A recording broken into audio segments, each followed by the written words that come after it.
الحمد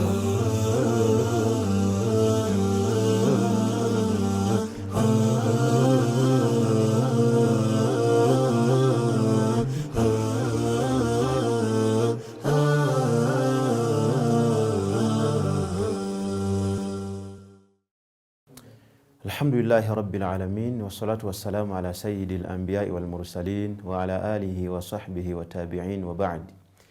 Obusiraamu bwajjanga kusaasirira ebitonde byonna era nga bulungamu eri abantu bonna.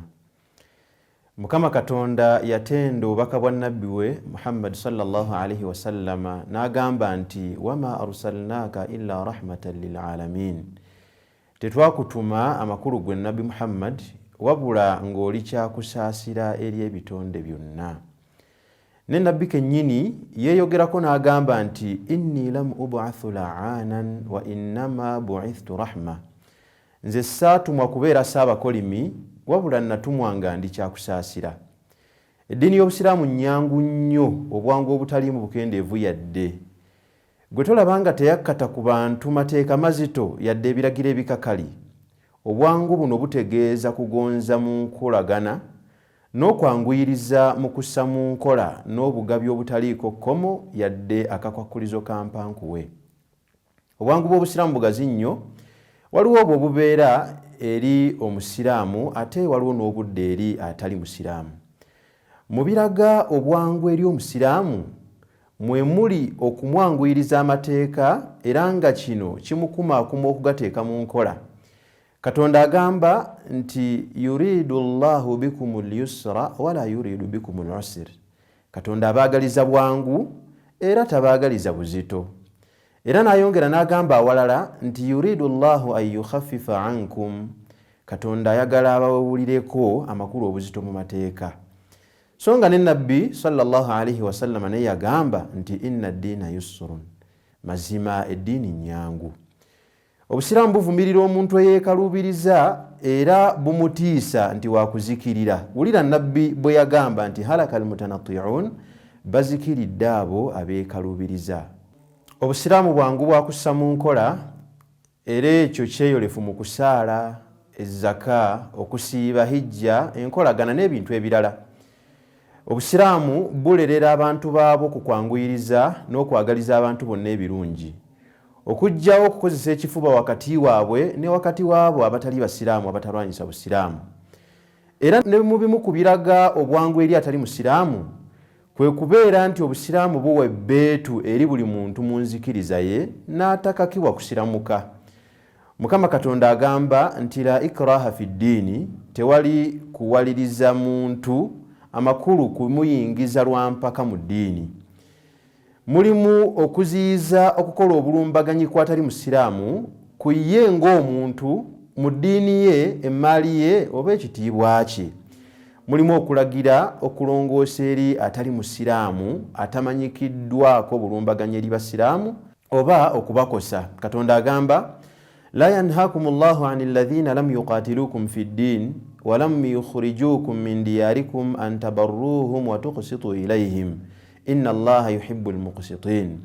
Katonda tabagaana kubayisa bulungi n'okwenkanya gye bali abo abatabalwanyisanga mu ddiini era ne batabajja mu nsi yammwe.